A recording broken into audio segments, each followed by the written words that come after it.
이렇게 날도 추운데 이렇게 발걸음 해주셔서 감사합니다. 그리고 제가 트로트 포럼 김우부 대표님께 이렇게 탄핵의 반성적 고찰에 대해서 이제 세미나를 여태까지 발제를 해달라는 얘기를 들었을 때 참 기뻤습니다.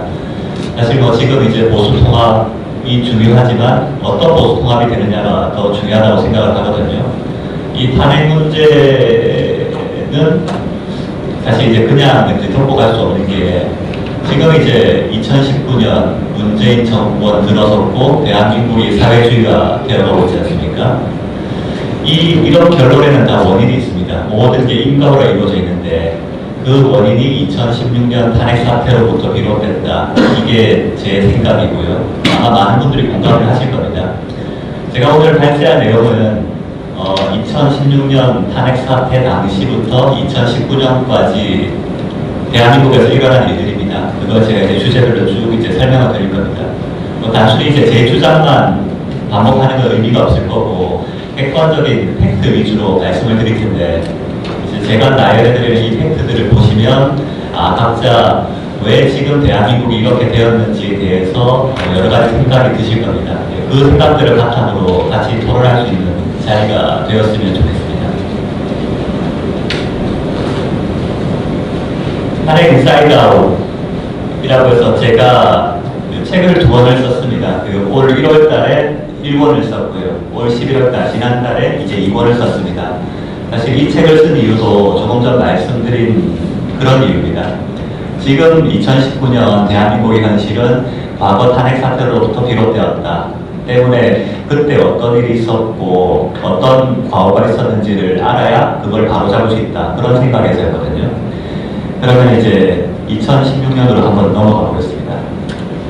저는 이제 탄핵은 기획됐다고 확신을 합니다. 그 이유가 뭐냐면 이거는 이제 올 10월 달이죠. 2달 전에 조선일보에서 단독으로 인터뷰를 한 내용입니다. 김상교 씨라고 버닝썬 사건 아시죠? 그 사건의 최초 이제 진술자이자 피해자십니다. 최초 고발자신데 이 김상교 씨에게 더불어민주당 국회의원이 찾아와서 이 사태를 통해서 제2의 최순실 사태를 한번 만들어보자 이런 제안이 있었다고 폭로를 했습니다.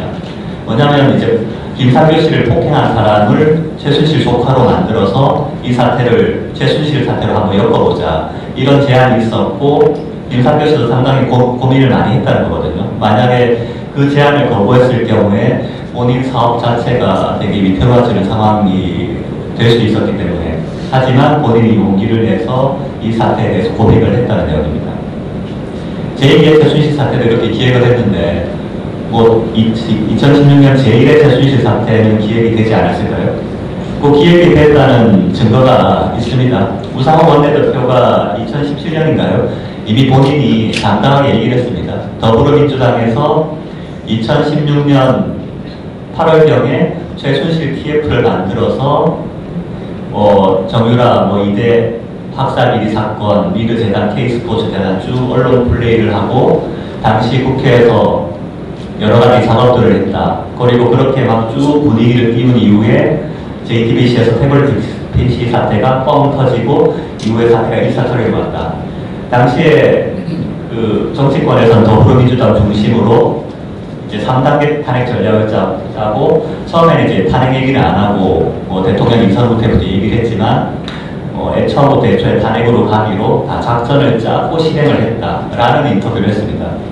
거기에 대해서 박지원 의원은 김무성 의원과 짜고 내각제를 위해서 이런 작업에 가담했다는 것도 이제 인터뷰를 얘기했죠. 그리고 당시에 드루킹 댓글 작업이 시작이 됐습니다. 드루킹 댓글 작업은 사실 그 탄핵 정국 무렵부터 이제 시작이 된 겁니다. 그래서 당시에 탄핵 정국 당시에 온갖 루머와 오보들이 이제 들고 나올 때 댓글 작업을 이렇게 했던 거죠. 그럼 이제 이런 국내 정치권이나 아니면 그 드루킹 같은 댓글 부대의 공작만 있었느냐? 그게 아니라 이제 북한과 중국의 작업도 있었다는 거거든요. 당시 상황을 보시면 2016년도가 어찌 보면 상당히 중차대한 시기였고 변곡점이었습니다. 그 당시 2016년 2월에는 개성공단 폐쇄가 있었습니다. 그리고 3월 2일에는 북한인권법 테러방지법이 통과가 됐고요. 9월에는 김정은 참수부대 창설을 승인했습니다. 10월 1일에는 박근혜 대통령이 국군의 날 기념사에서 북한 주민들, 군인들 모두 대한민국, 자유 대한민국으로 오라라고 이제 대북 체제 전쟁을 선언을 했던 시기였거든요. 이런 상황에서 북한이 이제 가만히 있지 않았겠죠. 근데 어차피 전력상으로는 차이가 나기 때문에 북한 입장에서는 남한 내 간첩들이나 여러 가지 이제 그런 작업들을 통해서 체제를 흔들려고 했었습니다. 그 내용을 보시면 이제 2016년 3월경부터 이제 조평통에서 박근혜 처단을 언급을 하고 4월경부터 박근혜 탄핵을 본격적으로 주장을 합니다. 당시 남한에서는 탄핵의 탄자도 안 나오는 시기였거든요. 그리고 이제 2016년 6월달에 보면 난수방송이 16년 만에 재개가 됩니다. 그리고 공교롭게도 8월달부터 아까 조금 전 보셨겠지만 우상호 원내대표를 중심으로 최순실 TF가 가동이 되거든요. 꼭 우연으로 저는 보지는 않습니다. 실제 이게 저기 통일부에서 나온 북한 월간 동향, 지금도 인터넷에서 찾을 수 있는 자료입니다. 이 자료에 보시면 그 2016년 그 조평통 서기국 보도, 여기에 보면 4월 자료인데 박근혜를 탄핵하라는 규탄의 목소리가 사방에서 터져나오고 있다 라는 식의 성명이 있습니다. 그리고 2016년 6월경 16년 만에 난수방송이 재개가 되죠. 이 난수방송 재개됐을 때 대한민국 국정원이나 통일부 관계자들은 처음에는 이 의미를 제대로 몰랐다고 하더라고요. 의미를 몰라서 단순히 남한 사회를 교란시키는 게 아니냐 라고 했었는데, 지나보니까 이게 탄핵 정국하고 직결되어 있었구나. 당시에 난수방송을 통해서 남한 내 고정 간첩들이나 추종 세력들에게 지시를 계속 내렸던 것이구나 라는 걸 뒤늦게 알게 됐습니다. 이때 보면 6월달에 난수방송 재개되는데 6, 7, 8, 9, 10 넘어갈수록 점점 그 횟수가 이제 가변적으로 훨씬 자주 발생이 되거든요. 그리고 이제 통일부에서는 뒤늦게 2016년 11월경에 이걸 깨달았죠. 그래서 당시에 국회 통일부가 이제 보고를 하는데, 향후 우리 국내 내부 정세를 이용해서 북한 선전성도 공세가 더욱 강화될 것으로 예상된다. 일부 단체들과 선별적 접촉의 시도, 공론분열을 통한 통일 전선 공세를 강화할 것으로 예측된다. 이게 통일부 발표 내용입니다. 2016년 11월 일인데, 근데 이때 이미 다 상황이 넘어간 뒤였죠. 그리고 이 당시 때 북한뿐만 아니라 중국도 이제 개입이 돼 있었다는 게 거의 정설입니다. 왜냐하면 2016년도에 그 사드 배치 문제로 대한민국과 중국 간의 갈등이 상당히 심했거든요. 박근혜 대통령이 사드 배치를 하고 그 다음에 일본과 지소미아를 체결했습니다. 때문에 중국 입장에서는 본인의 안보에 타격을 주는 박근혜 정권을 끌어내려야 된다는 생각이 아마 상당히 강했을 겁니다. 그러니까 당시 언론 기사에 보면 한국에 있는 6만 명이 넘는 중국인들이 촛불 집회에 참여했다, 이런 기사들이 나오고 있고요. 이게 사실이었음을 확인해주는 기사가 최근에 이틀 전에 나왔습니다. 그러니까 이틀 전에 이건 이제 홍콩 시위 관련해서 중국 유학생들이 동원됐다는 그런 기사인데, 거기 보시면 현재 중국 유학생들 75%가 공산당 조직 소속이다, 이런 기사가 신도하에서 단독으로 이틀 전에 나왔거든요. 여기 보시면 2016년도 촛불 집회 당시에도 당연히 대거 동원이 됐을 거다라는 추정이 가능한 자료입니다. 결국 이렇게 이 탄핵 사태는 북한과 중국, 남한 내 더불어민주당을 비롯한 어떤 정치 언론 세력들에 이제 비롯이 됐죠. 그런데 일단 한번 빵 터지고 나니까 당시 남한 사회는 거의 광기의 시조로 들어갔습니다.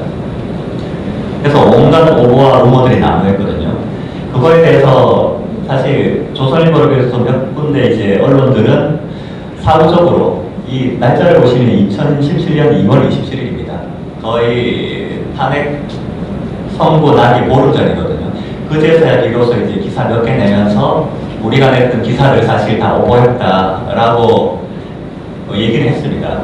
보시면 뭐 통일대박 최순실 아이디어라는 거, 최순실 아들 청와대 공무 보도는 허위다, 대통령이 최순실을 선생님이라 불렀다 허위, 통일대박 최순실 아이디어가 허위, 새누리당 합병을 최순실이 결정했다 허위, 최순실 아들이 청와대 공무했다 허위, 청와대 침대 2개 중 하나는 최순실과 했다 허위, 청와대 경호실 에서 최순실 자택을 경호했다 허위, 이런 게 다 허위였다는 거거든요. 근데 이제 이미 뭐 2016년도 말부터 해서 뭐 언론을 통해서 대대적으로 보도됐고 국민들은 이미 박근혜 대통령에 대해서 부정적인 인식이 확 심어진 이유였죠. 그래서 사실 이런 기사는 의미가 없었습니다.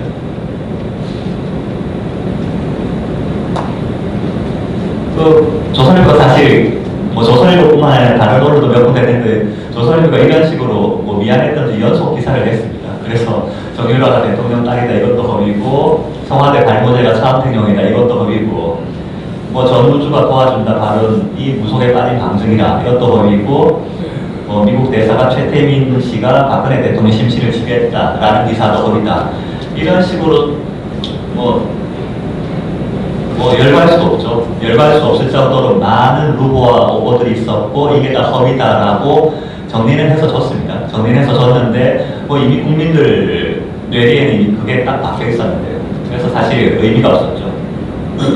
이런 기사를 찾아보시면 이 조선일보가 아마 4회인가 5회인가 연재로 해서 기사를 내긴 냈습니다. 그러니까 조선일보뿐만 아니라 월간조선이나 미래한국이나 몇 군데 언론에서 이런 식으로 정리를 해서 뭐 수십 개 이상이죠. 당시 오보들이 났다라고 했는데 사실 이미 하면 넘어갔습니다. 그리고 이제 그 당시 때 루머와 오보들이 막 들끓자 JTBC에서 태블릿 PC를 터뜨리거든요. 그 당시 태블릿 PC를 통해서 연설문을 수정했다라고 했는데 알고 보니까 태블릿 PC에는 수정 기능이 없었습니다. 그래서 사실 명백한 오보였고요. 그 이후에 조사해 보니까 태블릿 PC 안에는 최서원 씨와는 전혀 무관한 사진과 카톡 내용들이 들어있었죠. 그럼에도 불구하고 이제 최서원 씨 거라고 이제 검찰을 묶였던 거죠. 이후에 사실 노승일 씨가 이 1년 뒤에 인터뷰를 했었습니다. 이거 최서원 태블릿 아니다. 그러니까 이 문제에 대해서는 손석희 사장이 명백히 답을 해야 된다. 내가 고영태랑 얘기해봤는데 이거 최순실 거 아니라고 하더라. 당시 이제 JTBC에서 어디 그 사무실 1층 책상 위에서 이걸 가져왔다 하는데 그건 말도 안 된다라는 인터뷰를 했거든요. 그리고 고영태도 인터뷰를 했습니다. 이미 태블릿 내 거 아니다 라고 인터뷰를 다 했는데 이런 거 사실 다 묻히죠.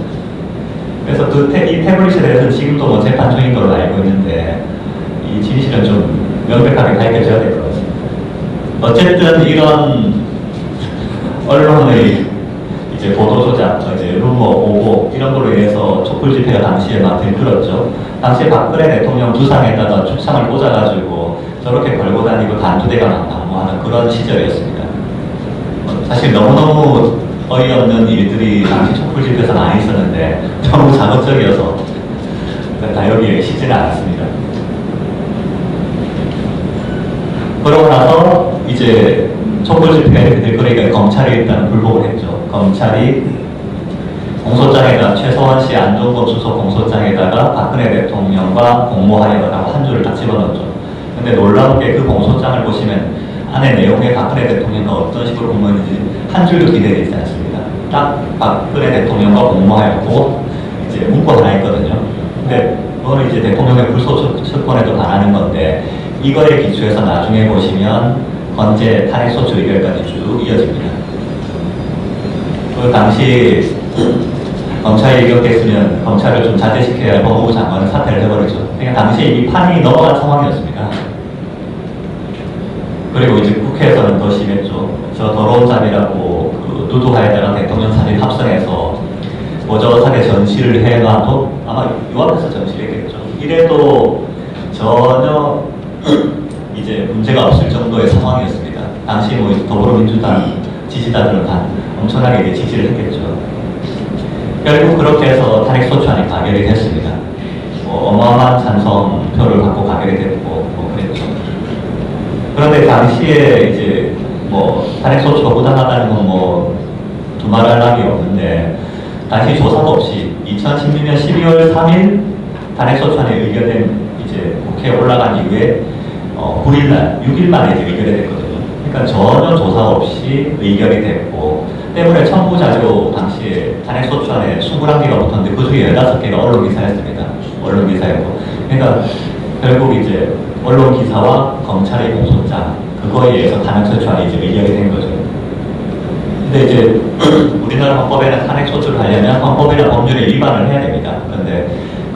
그래서 당연히 조사가 필요한데 그런 조사가 전혀 없었던 거죠. 반면에 이거는 이제 어제인가 그제 기사입니다. 지금 이제 트럼프 대통령이 하원에서 탄핵 소추안이 의결이 됐는데 그 절차를 보시면 하원에서 이제 공개 청문회 하고 탄핵 조사 보고서 의결하고 이런 절차를 다 거치거든요. 이 이전에 닉슨 대통령 탄핵 당시에도 하원에서 1년, 상원에서 6개월, 1년 6개월간 조사를 하고 이런 조사를 거치는 게 기본입니다. 뭐 탄핵을 하려면. 그런데 이제 우리나라 국회에서는 그런 조사 같은 과정이 전혀 없었죠. 그래서 배보윤 변호사라고 당시 국회에서 공보관으로 뭐 언론 대응을 했던 분입니다. 이 변호사신데 이분이 이제 박근혜 대통령 탄핵 직후에 나오셔서 이제 양심 선언했죠. 당시에 전혀 이제 근거가 없는 이제 탄핵소추 의결서에 대해서 비판을 하셨습니다. 부실했다, 탄핵소추 의결서가. 그래서 원래 이렇게 부실한 탄핵소추 의결서면 그 헌재에서 각하를 하고 국회로 돌려보냈어야 되는데 그렇게 하지 않았다라는 것이거든요. 그리고 당시에 정치적으로 대통령이 뭐 아무것도 하지 않고 당했다라는 말씀도 많이 하시는데 실제 대통령이 당시 사태를 수습하기 위해서 이제 되게 많은 노력을 했었습니다. 당시 헌법 개정 제안을 했고 3차례에 걸쳐서 대국민 담화를 했었습니다. 그리고 검찰조사, 특검조사 수용하겠다고 했는데 사실 특검 쪽에서 억지를 써서 이루어지지 못했고요. 그리고 김정은 카드도 내세웠고 무산되자 국회 그 총리를 추천해주면 내치를 정권을 주겠다라고까지 했었습니다. 그게 안 되자 4월 퇴진하고 6월 대선 치를 수 있게 협조하겠다라고까지 했었습니다. 이 수많은 협조를 했었는데도 불구하고 이미 당시 더불어민주당에서는 탄핵으로 가려고 작정을 하고 있었기 때문에 뭐 이런 노력들이 의미가 없었죠. 결국 그렇게 해서 국회에서 탄핵소추안이 가결이 됐습니다. 탄핵소추안이 가결이 되고 문제는 그 이후에도 특검이 끊임없이 이제 언론 플레이를 하는 거예요. 사실 결국 탄핵 과정까지, 탄핵 소추안이 의결될 때까지 이제 언론의 루머와 보도 이런 게 결정적인 영향을 미쳤는데 그 이후에도 이제 특검이 매일같이 일일 정례 브리핑을 하니까 사실 대통령이나 대통령 대리인단이 하는 얘기들이 언론에 전혀 반영이 안 됐죠. 그런 상태에서 박한철 소장은 3월 13일까지 결론내야 된다. 실제 탄핵 심판 과정이 석 달밖에 안 걸렸습니다. 이렇게 중차대한 재판이고 기록도 방대한 사건을 석 달 만에 끝낸다는 건 사실 말이 안 되는데 뭐 이미 결론을 정해놓고 뭐 했었다고 볼 수밖에 없는 상황이죠. 그리고 이런 얘기를 했던 그 전날에 권성동 의원이 뭐 3월 10일에 아마 끝나지 않겠나 막 인터뷰를 하고 뭐 그렇게 해서 뭐 의사연락이 있지 않았냐 이런 논란도 사실 많이 있었습니다. 그리고 이 이후에 헌재에서 고영태 녹음 파일 이제 공개 검증 신청을 기각을 해버렸거든요. 고영태 녹음 파일은 어떤 내용이 있었냐면 고영태가 이제 최서원 씨 통해서 뭔가 이득을 챙기려니까 잘 안 되고 이러니까 박근혜 대통령 측 죽이고 다른 쪽과 얘기하자. 이 다른 쪽이 어느 쪽인지는 뭐 각자의 상상에 맡기겠습니다. 이런 식의 내용들이 쭉 있었던 이제 녹음 파일이거든요. 그러니까 사실 이 파일이 어찌 보면 이 탄핵 사태의 핵심 중에 하나였습니다. 그런데도 이제 헌재에서는 볼 필요 없다 하고 검증 신청을 기각을 해버렸고요. 그 태블릿 PC도 정말 중요한 내용이었지만 헌재에서 감정보고서 채택을 기각을 해버렸죠. 그리고 증인도 무더기로 이제 채택을 기각해버렸죠. 사실 결론 정해놓고 갔던 거죠. 그래서 이제 대통령 대리인단 당시에 고영태만이라도 좀 증인으로 불러서 해보고 싶다라고 그렇게 주장을 했는데도 고영태마저도 저희가 증인으로 부르지 못했습니다. 사실 고영태는 당시에 본인 형사재판에 나가서는 떳떳하게 증언도 하고 했는데 헌재는 죽어도 안 나왔죠. 왜냐하면 나왔을 경우에 본인한테 명백히 불리하다는 걸 알았거든요.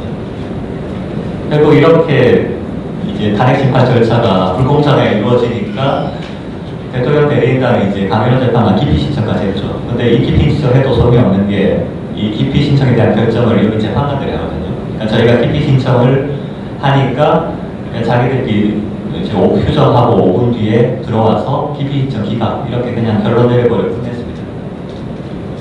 결국 이렇게 해서 대통령이 탄핵이 됐죠. 근데 이제 대통령 탄핵이 끝이 아니었습니다.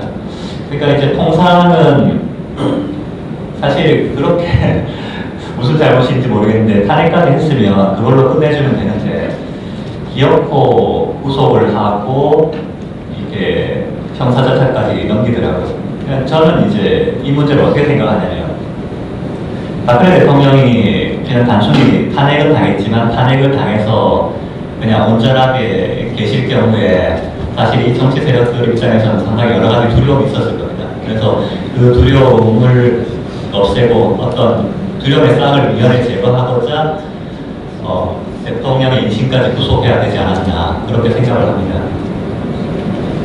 네, 형사재판도 사실 불공정은 마찬가지였죠. 쭉 절차를 보시면 그 언론의 루머와 오보로 시작돼서 탄핵 심판 절차까지 불공정하게 진행했는데 형사재판 절차가 제대로 진행될 리가 없겠죠.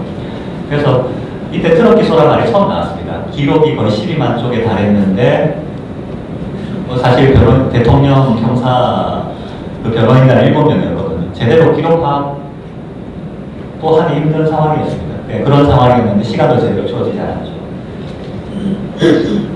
12만 페이지 기록을 채 볼 시간도 없이 이제 법원에서는 이 재판도 빨리 끝내려고 주사의 재판을 강행했습니다. 거기에 대해서 대통령 대리인들이 변호인이 여러 번 항의를 했지만 저저 이제 법원에서는 듣지를 않았죠.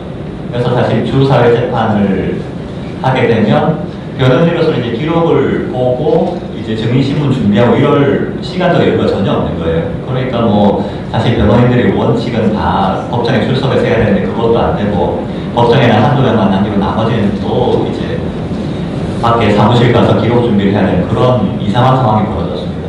그리고 이제 주사회 재판을 하다 보니까 당시 박근혜 대통령도 건강이 이때 많이 악화됐죠. 그러니까 오전 오후 하루에 8시간, 10시간씩 이제 법정에 그 딱딱한 의자에 앉아 계시니까 이때 허리도 많이 상했었습니다. 근데 이제 일단 구속을 시켜놨는데 정권 입장에서는 이 불안한 거죠. 이게 혹시나 무죄가 나오면 어떡하나. 특히 뇌물죄. 이 뇌물죄는 이 현 정권의 어떤 정당성과 직결된 부분이 되기 때문에 이 부분에 대해서는 절대 무죄가 나오면 안 되는 거죠. 그래서 정권에서 어떤 일을 하냐. 일단 특검을 통해서 정유라를 이제 포상을 해갑니다. 당시에 상황이 특히 삼성재판에서 이게 뇌물죄가 되냐라고 재판부도 얘기를 하고 여러 가지로 좀 의구심이 많던 상황이었습니다. 그때 이 판을 뒤집기 위해서 정유라를 새벽에 변호인도 모르게 포상을 해가서 다음날 법정에 출석을 시켜서 증언을 시킵니다. 말 3마리 관련이었죠. 이때 그 증언 때문에 사실 말 3마리가 뇌물이 되는데 결정적인 영향을 미쳤거든요. 당시 정유라는 어떤 상황이었냐면 구속영장을 2번 쳤는데 2번 다 기각이 됐습니다. 근데 3번째 영장을 친다고 얘기를 했었는데 정유라가 나가서 증언을 한 이후에 지금까지 이제 영장을 안 쳤죠. 그러니까 아마 딜이 있었을 거라 강하게 추측은 되는데 되게 보신 게 결국 자기 엄마한테까지 해를 끼치는 증언을 사실 강요한 꼴이 됐거든요. 거기다가 이제 청와대에서는 그것도 불안한지 캐비넷 문건을 꺼내들었습니다. 사실 캐비넷에서 문건 나온다는 건 말이 안 되는 얘기거든요. 당시 조대한 마지막 청와대 민정수석도 얘기를 했는데 당시에 정권 이양되고 나서 2번, 3번 다 확인하고 절차 거치고 문서들은 다 파쇄하고 그렇게 했다고 합니다. 그런데 뭐 느닷없이 캐비넷에서 문건이 이렇게 뭉텅이로 나온다? 이 말이 안 되는 거죠. 이건 사실 누군가가 본인의 안위를 위해서 따로 카피를 해뒀던지 했다가 나중에 정권에 갖다 바치는 거였습니다. 그런데 이거를 공개적으로 꺼내들고 대통령 형사재판에 바로 보내서 활용할 수 있게 했죠. 이 재판부에 대한 명백한 압박인 거죠. 그것뿐만 아니라 예고 없이 이루어진 세월호 문건 긴급 발표. 이 날짜가 중요한 게 2017년 10월 12일입니다. 대통령 추가 구속영장 발부되기 하루 전날이거든요. 영장이 안 나오면 대통령이 물러나니까 이게 좀 불안했던지 비서실장까지 직접 나와가지고 전가의 보도 세월호지 않습니까? 세월호 문건을 뭐 또 조작됐다 이런 식으로 긴급 발표하고 이제 압박을 했죠. 결국 그렇게 해서 추가영장이 또 발표됐습니다. 이것도 사실 법리 좀 안 맞는 건데 그러자 이제 대통령께서는 더 이상 이제 형사재판 하는 거 의미가 없겠다라고 해서 이때 변호인들 총사퇴하고 대통령께서도 이날 이후로 한 번도 재판에 안 나가고 계속 재판을 거부하고 계시죠. 이때 마지막으로 하셨던 말씀이 이제 정치보복은 저에게서 마침표가 찍어졌으면 한다. 모든 이번 사태의 역사적 책임과 money는 내가 질 테니 뭐 정치인들, 뭐 기업가들, 공무원들에 대해서는 뭐 선처를 바란다 이런 얘기를 하시고 그게 지금까지 이어지고 있는 겁니다. 그럼 이렇게 탄핵 사태가 말도 안 되게 진행되는데 이 사태의 최대 수혜자는 누구냐? 문재인 대통령과 북한입니다. 문재인 대통령 당시 기억하시겠지만 2016년 저게 10월 16일자리 갑니다. 당시에 송민순 회고록 의혹으로 당시에 상당히 위태로운 상황이었죠. 근데 이 사태를 어떻게 극복했느냐? 드루킹이 증언을 하는데 이 사태 터지고 자기들이 3일 밤낮으로 댓글 작업을 해서 3일 만에 여론을 뒤집었다라는 얘기를 합니다. 근데 그것도 중요하지만 그것보다 더 중요한 거는 이날 이후로 일주일 뒤에 바로 태블릿 PC가 터집니다. JTBC에서. 그리고 사태가 탄핵 국면으로 넘어가면서 이 사태가 묻혀버렸죠. 그러니까 문재인 대통령 탄핵으로 인해서 문재인 대통령은 죽을 걸 살아난 겁니다, 사실. 그리고 북한도 마찬가지였죠. 북한도 당시에 2016년 말에 밥 우드워드가 쓴 책에 보면 오바마 대통령이 이제 북폭을 심도 깊게 검토를 했다고 합니다. 그러니까 북한에서 2016년 9월 9일 5차 핵실험을 하고 미국에서는 오바마 대통령이 야 이거 더 이상 놔두면 안 되겠다. 후임 대통령 가기 전에 내선에서 이거 처리하겠다라고 해서 북폭을 기획을 하고 심도 깊게 조사를 시킵니다. 근데 이제 막판에 상황이 여의치 않아서 이제 포기가 되거든요. 당시에 그 1년에 미국하고 당연히 대한민국하고는 이제 의사회담이 있었겠죠. 그 연속 석사에서 나온 얘기가 국군의 날 이 말씀입니다. 그러니까 10월 1일 국군의 날에 이제 북한 주민들, 군인들에게 이제 공개적으로 선언을 하거든요. 자유 대한민국으로 오라. 이 말은 사실 김정은 정부 더 이상 인정하지 않겠다. 본격적으로 세계전쟁 벌리겠다는 얘기였습니다. 바로 한 달 전에는 이제 김정은 참수부대도 창설을 하고요. 그리고 그 당시에 나왔던 동아일보 기사에 보면 당시 탄핵 정국, 한창 탄핵 정국이었는데 박근혜 대통령 메시지는 오로지 북한이다. 사실 뭐 다른 데는 전혀 관심이 없다. 그러면서 새누리당 인사는 뭐 이제 북폭도 가능하니까 이런 것도 준비해라 라는 얘기도 했다. 이런 기사들이 다 나오거든요. 그러니까 당시 상황은 사실 탄핵 국면이 중요한 게 아니라 북한과의 정면전, 이제 그 체제 전쟁의 과정이었죠. 그런데 그때 미국의 막판에 북폭을 포기하고 탄핵 국면이 심화되면서 이 모든 게 어그러졌던 겁니다. 그리고 사실 그 이후에는 이제 우리가 아시는 바와 같이 문재인 정권이 들어섰고 이 최대 수혜자는 결국 문재인 대통령과 북한이 되는 거죠. 이때 사태가 긍정적으로 흘러갔다면 아마 북한이 무너지고 뭐 새로운 세상이 왔을 겁니다. 근데 그게 아니에요.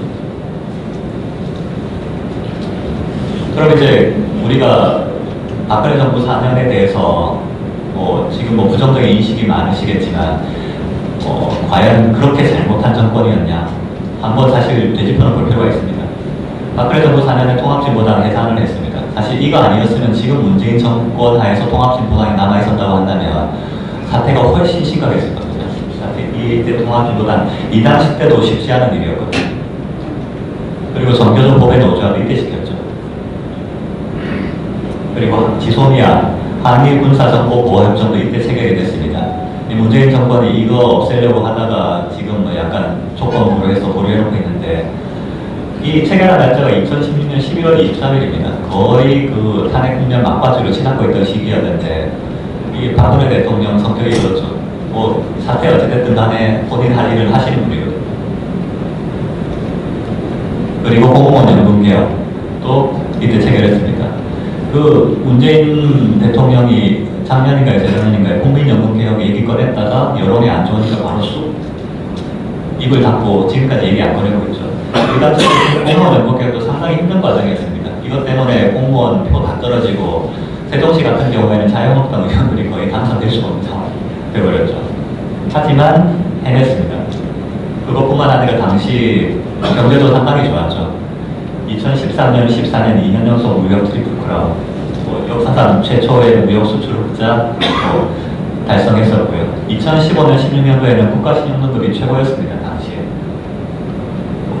이렇게 좋았던 시절이었는데 우리가 그걸 몰랐던 거죠.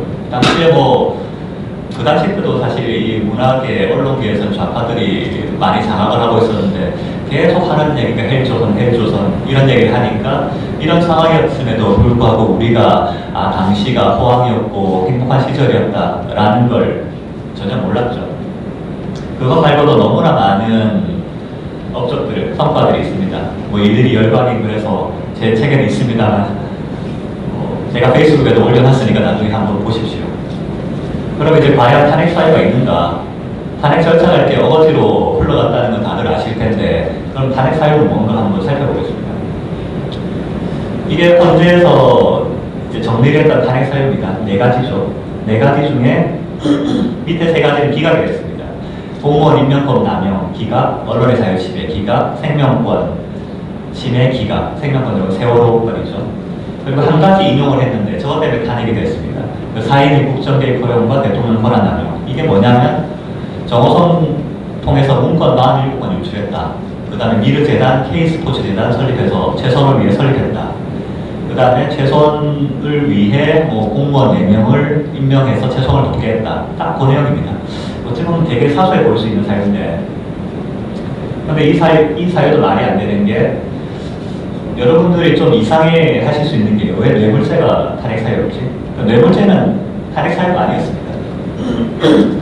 여기에 사실 중대한 비밀이 숨어 있는데요. 국회에서 애초에 탄핵 사유 올라올 때는 뇌물죄가 포함이 되어 있었습니다. 그런데 이제 헌법재판소가 임의로 2번 개입을 하면서 이 뇌물죄를 탄핵 사유에서 빼버렸습니다. 왜 뺐냐면 이건 언론 기사도 나오고 당시 이제 재판관들 내부 후문인데 당시 재판관들이 보니까 이게 1원 한 푼 건너간 것도 없고 뇌물죄를 걸고 넘어지자니 뇌물죄가 도저히 성립이 안 되는 거예요. 그래서 만약에 뇌물죄가 탄핵소추 사유에 남아있었을 경우에 최소한 이탈하는 재판관이 3명, 4명 이상이었다는 거거든요. 그럼 탄핵이 안 되지 않습니까? 탄핵을 시키려면 뇌물죄를 빼야 됐고 뇌물죄를 빼기 위해서 강일원 재판관이 개입을 해서 2번에 걸쳐서 탄핵소추 사유를 변경을 합니다. 이렇게 변경을 해서 되게 추상적인 헌법 위반만 가지고 탄핵을 시킨 거죠. 근데 사실 이 절차가 다 위헌입니다. 위법이고. 왜냐하면 이제 탄핵소추 의결서는 국회 의결을 통해서 넘어온 거기 때문에 헌법재판소에서 임의를 바꿀 수가 없거든요. 근데 이것도 나중에 다 밝혀질 텐데 이렇게 위헌 위법적인 절차를 통해서 탄핵소추를 의결했죠. 그것뿐만 아니라 그러면 이제 구체적으로 들어가서 미르재단, K스포츠재단을 최소원 씨를 위해서 설립을 했냐, 그리고 이걸 최소원 씨가 장악을 하고 이용을 했냐, 그거 아니라는 증거가 손혜원 더불어민주당 의원이 얘기를 했거든요. 그 미르재단 이사 본인이 나중에 이제 보좌관으로 채용을 합니다. 그러니까 미르재단, K스포츠재단 이사들이 다들 전문가들이다. 대한민국 최고의 전문가들이다라는 얘기를 하거든요. 그러니까 이사진이 공정하게 임명이 됐다는 얘기죠. 그리고 이거는 이제 그 최소원 씨가 그 K스포츠재단의 연구 용역 따내려고 용역 제안서 놓고 나중에 실패를 합니다. 그걸 사기미수로 검찰이 걸어버린 거거든요. 뭐냐면 K스포츠재단에 있는 돈을 빼먹으려고 연구 용역 제안서를 냈는데 재단에서 이제 거부를 해버린 겁니다. 그러니까 사기가 아니고 사기미수가 되죠. 이것도 나중에 법원에서 무죄 판결이 납니다. 이게 뭐냐면 만약에 최소원 씨가 재단을 장악했다고 한다면 이렇게 연구 용역 하나 못 받았을까요? 그러니까 실제 보면 재단에 있는 돈 중에서 최소원 씨가 빼먹은 돈이 한 푼도 없습니다. 당시에 재단, K스포츠, 미르재단 합쳐서 760몇 억인가 돈이 들어왔었는데 그중에 750억 가량이 남아있었고 나머지 10몇 억도 인건비나 이런 걸로 사업비로 다 쓰였거든요. 그리고 경제공동체, 이게 경제공동체이기 때문에 최소원 씨가 먹은 게 대통령이 먹은 거다 얘기를 하는데 이 경제공동체 논리도 말이 안 되는 게 이미 최소원 씨는 자기 전 재산은 이제 정유라한테 주겠다고 다 유언장까지 썼죠. 이거 자체가 경제공동체 말이 안 되거든요. 그리고 경제공동체 논리는 실제 그 탄핵정국에서 어떻게든 최소원 씨랑 대통령을 엮기 위해서 만든 논리인데 나중에 이제 검찰도 이거를 거의 포기를 하고 법원에서도 경제노동 채널을 인정을 안 합니다. 근데 많은 분들이 이것 때문에 사실 뇌물죄 인정되고 그러신 줄 알았는데 저것 자체는 이제 전혀 법원에서는 받아들이지 않은 논리고 뭐 이 기사 하나만 보더라도 말이 안 되죠. 그러니까 뭐 재단 자체가 대통령과 관련이 있다 이건 사실 말이 안 되는 얘기입니다. 그리고 이제 정호성 비서관이 여러 가지 증언을 했는데 47개 문건 중에 대부분 문건이 최소원 씨한테 넘어간 게 그 이유가 뭐냐면 최소원 씨랑 정호성 비서관의 사적 친분 관계 때문에 본인이 임의로 넘겼다라는 얘기를 했고요. 그 다음에 이제 최소원 씨가 그 대통령 옷 수발을 들었습니다.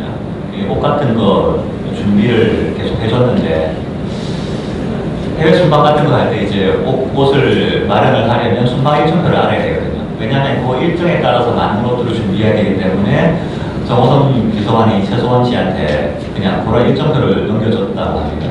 사실 그런 게 대부분 문건들이었습니다. 그걸 가지고 사실 엮은 거죠. 그러니까 저는 이제 한 가지 안타깝게 생각하는 게 만약에 최소원 씨가 정말 청와대에서 그냥 뭐 비서관이나 행정관으로 임명이 됐다고 한다면 아무 문제가 없는 일이었거든요. 그런데 그 당시에 뭐 최태민 목사나 여러 가지 이런 것 때문에 최소원 씨가 전면에 나서지 못하고 뒤에 숨어 있었기 때문에 이게 다 사실 문제가 됐던 거입니다. 그래서 어찌 보면 참 정말 안타깝게 엮인 건데. 그리고 뭐 최소원 씨를 위해서 이제 공직자 4명을 임명을 했다고 하는데 이것도 말이 안 되는 게 대통령이 임명할 수 있는 공직자 숫자가 수천 수만인데 달랑 4명 임명했다고 이제 헌재에서는 걸었거든요. 근데 사실 증언도 여러 번 나왔는데 이 4명도 장차관도 다 있습니다. 장관 같은 경우에 인사청문회 거치고 수석이나 차관이나 다 그 최소원 씨가 추천했다고 바로 임명이 되는 구조는 절대 아니었거든요. 다 정상적인 인력 풀 안에 넣고 뭐 민정이나 여러 군데서 다 이제 공개 검증을 거칩니다. 검증을 통해서 잘라내기도 하고 그런 과정을 거쳤죠. 그래서 저기에 헌재에서 언론 이제 언급하는 이 4명 다 최소원 씨가 자기 추천했다는 걸 당시에 몰랐다는 식으로 진술했거든요.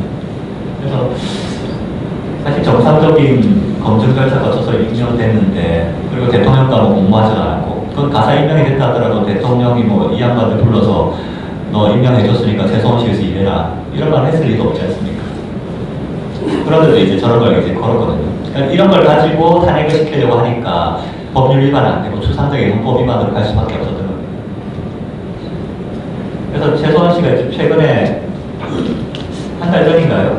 어쨌든 박근혜 대통령께 이제 공개 편지를 썼죠. 이제 본인이 대통령 취임 전에 떠났으면 아무 일 없었을 텐데 대통령 옆에 남아서 이렇게 뭐 죄송하다 뭐 그런 취지죠.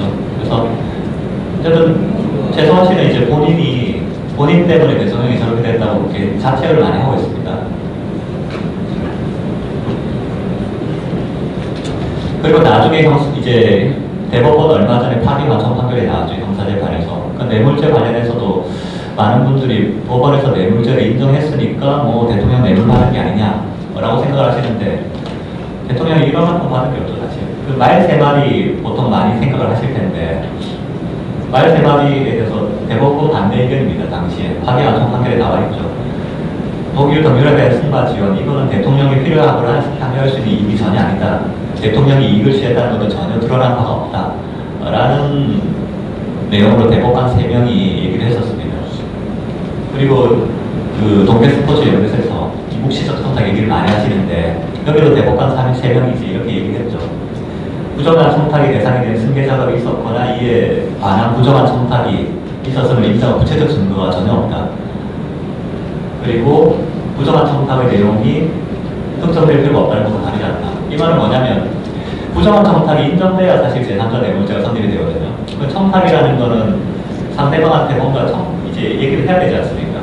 그런데 사실 드러난 사건은 독대 자리에서 대통령이 이재용 부회장한테 말한 게 하나도 없다는 거거든요. 최순실, 최소원 씨 정유라를 위해서 말 3마리 좀 지원해달라는 얘기를 전혀 안 했다는 겁니다. 그러니까 명시적 청탁이 안 되고 그래도 이심점심으로 뭘 했지 않았겠느냐 해서 묵시적 청탁이 되는 거거든요. 그러니까 이게 말이 안 되죠. 그냥 거의 이런 겁니다. 그래서 그 대법관들도 용기가 없어서인지 다수는 그냥 묵시적으로라도 뭐 있지 않았겠냐. 뭐 눈빛만으로도 통한다는데 그런 식으로 판결했는데 용기 있는 대법관 3위는 야, 그런 식으로 눈빛만으로 청탁이 된다고 하면 부정한 청탁의 내용이 아예 특정될 필요가 없다는 것과 마찬가지 아니냐. 이건 부당하다라는 얘기를 했습니다. 그래서 사실 법조인들은 다 알죠. 이게 그 대법원 파기한 설문 판결을 쭉 놓고 보면 다수 의견과 반대 의견 놓고 보면 반대 의견이 훨씬 논리적이다는 걸 아는데 문제는 이런 내용들이 언론에 전혀 안 나온다는 겁니다. 언론에 전혀 안 나와서 법조인들이 찾아봐야지 겨우 알 수 있다. 그러니까 이 사태가 이 언론이 넘어가 있고 문화계가 넘어가 있어서 그런지 2016년부터 지금까지 정말 진실이라 할 만한 내용들은 전혀 드러나지가 않습니다. 이게 어찌 보면 가장 큰 문제인 거죠. 뭐 대법원 방해한성 판결도 났을 때 어쨌든 대법원에서 대통령 내부죄 유죄 인정한 거 아니냐. 그냥 사람들은 그렇게만 인식을 하지 않습니까? 근데 뜯어보면 그게 아니다. 라는 거죠. 그러면 이제 문재인 대통령은 탄핵 사유가 없느냐? 이것도 잠깐 짚고 넘어가겠습니다. 근데 탄핵 사유만 비교해보셔도 박근혜 대통령의 문건, 공직자 4명 임명, 재단 설립 이거와 비교해보면 문재인 대통령 탄핵 사유는 사실 차고 넘칩니다. 지금 당장 끌어내려도 이상하지 않을 정도죠. 뭐 대한민국 계속성 침해, 국가안보 무력화, 사법권 독립 침해, 여론조작, 언론의 자유 침해, 반자유주의 경제 정책, 블랙리스트, 직권남용 너무나 사유가 많거든요. 거기다가 박근혜 대통령 나중에 탄핵시킬 때 헌법 수호 의지가 명확하게 드러나지 않는다라고 했습니다. 근데 그거에 비하면 문재인 대통령은 대한민국 체제 자체를 부정하고 있지 않습니까? 헌법 수호 의지 자체가 없죠.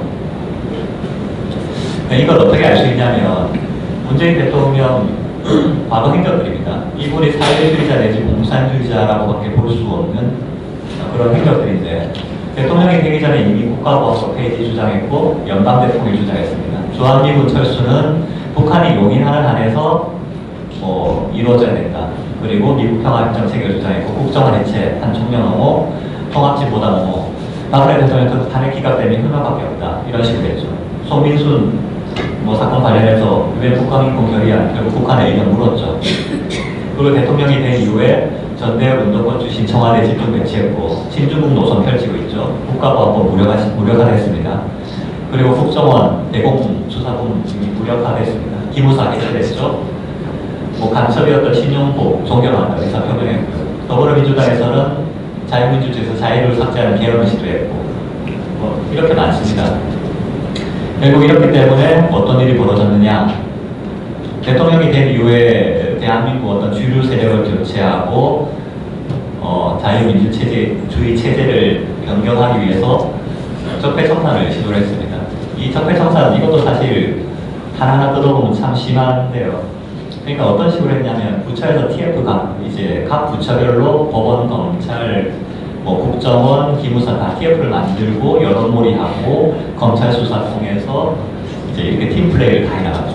그렇게 해서 지금 대한민국의 주요 기관들이 다 무력화됐던 겁니다. 그걸 통해서 앞에서 본인이 주장했던 건 다 된 거죠. 근데 이 중요한 건 이것들이 다 몇십 년 동안 북한이 했던 주장하고 동일하다는 겁니다.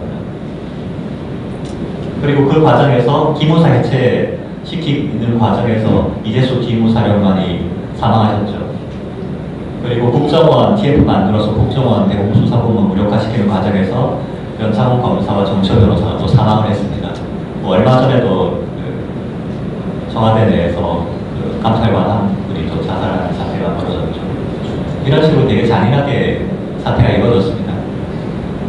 근데 이제 문재인 대통령은 또 얼마 전에 탈북민 2명 국송을 시켰죠. 이렇게 귀순의사 명백하게 표명을 했는데도 불구하고 안대를 씌우고 이제 재가를 준비해서 판문점으로 해서 북한에 보내버렸습니다. 얘기 들으니까 판문점에서 안대 푸니까 이 양반들이 그냥 털썩 주저앉았다고 하더라고요. 아마 이분들 사망하셨을 가능성이 높은데 이게 정말 헌법상 생명권 침해고 살인죄거든요. 그러니까 그 탈북민 2명 만약에 사망했으면 살인죄고 사망 안 하셨다면 살인 미수죄로 관계자들 아마 저는 이제 문재인 대통령도 관계가 있을 거라고 보는데 문재인 대통령 포함해서 NSC 관계자들 다 사실 공범이죠. 박근혜 대통령에 대해서는 사실 세월호 사건을 가지고 그 생명권 침해를 벌였거든요. 그러니까 세월호 사건 나는 동안 7시간 동안 제대로 대응 안 했다. 이걸 가지고 걸었는데 이것 같은 경우에는 아예 빼놓고 사지로 몰아넣은 건 아닙니까? 너무나 대비가 되죠. 그거 말고도 지금 한참 문제가 되고 있는 의주 울산시장 선거 개입 또한 뭐 얼마 전에 이제 드러났죠. 그저께인가요? 뉴스에 보니까 문재인 대통령이 이 송철호 시장 후보자 약간 그 내고를 해서 자리를 주고 경선에서 단독 경선으로 올라갈 수 있게 해줬다는 얘기가 있더라고요. 언론에서 얘기를 많이 하는데 박근혜 대통령 같은 경우에 당시 친박 2016년도에 이제 경선 개입 특권으로 공직선거 불이만 2년을 받았습니다. 근데 뭐 특권이 어차피 대통령께서 재판에 개입을 안 해서 사실 팩트라고 보기에는 아직까지 애매한 측면이 있습니다만 특권에 비교해서 본다면 이 건 같은 경우에는 이제 경쟁 후보자 매수하고 거기에 한 발 더 나아가서 경찰을 통해서 본선에서도 김기현 당시 후보자였죠. 후보자가 낙마될 수 있도록 경찰력까지 동원했던 사건이거든요. 훨씬 중요하죠. 이 것만 하더라도 사실 유죄로 인정된다면 문재인 대통령한테 최소 5년 이상은 나와야 될 거니까. 그것뿐만 아니라 이제 드루킹 대선 대권 있죠. 사실 드루킹 문재인 대통령이 대통령 되는데 이제 드루킹이 사실 결정적인 역할을 했습니다. 아까 말씀드렸던 것처럼 송민순 회고로 의혹 무너무하는데 드루킹이 결정적인 역할을 했고 그 이후에 탄핵 정국에서도 어마어마한 역할을 했습니다. 사실 이 드러난 것만 하더라도 기사 8만 개 클릭수가 1억 개 가까이 되거든요. 기사 8만 개라고 하면 거의 상상이 안 되는 기사입니다. 그러니까 그 한 2년 남짓 기간 동안에 뭐 네이버 다음에 있는 메인에 뜨는 기사들은 다 그냥 조작 내지 마사지를 해놓은 것입니다.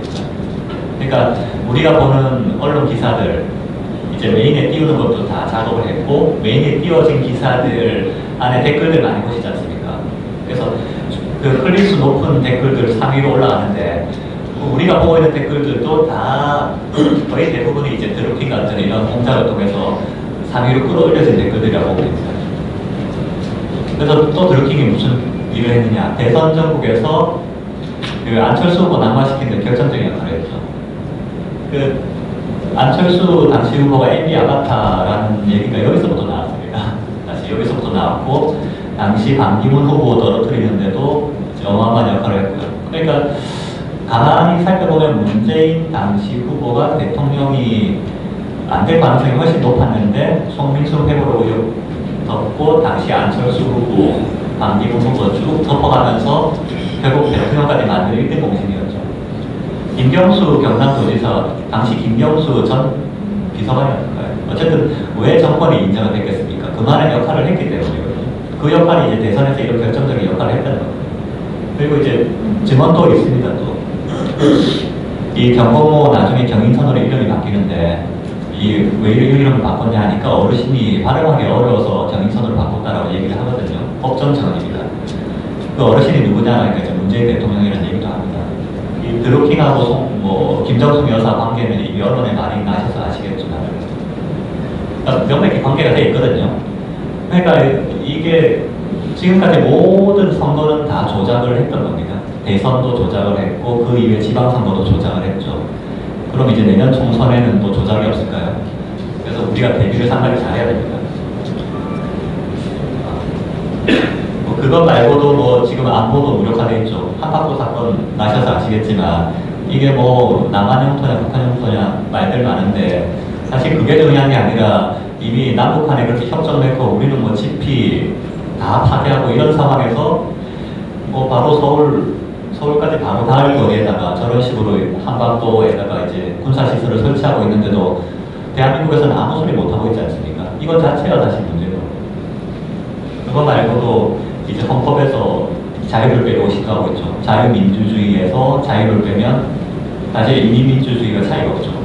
어찌 보면 사실 북한하고 연방제 통일을 원활하게 위한 수단일 수도 있습니다. 그런데 중요한 거는 이미 역사 교과서에서는 다 자유가 이미 빠졌습니다. 저것도 몰래 다 빼고 있죠. 자유민주주의를 민주주의로 고치고 대한민국 수립을 대한민국 정부 수립으로 고치고 그 다음에 6.25 전쟁 남침 관련해서 그렇고 이런 식으로 이미 작업들을 알게 모르게 다 하고 있습니다.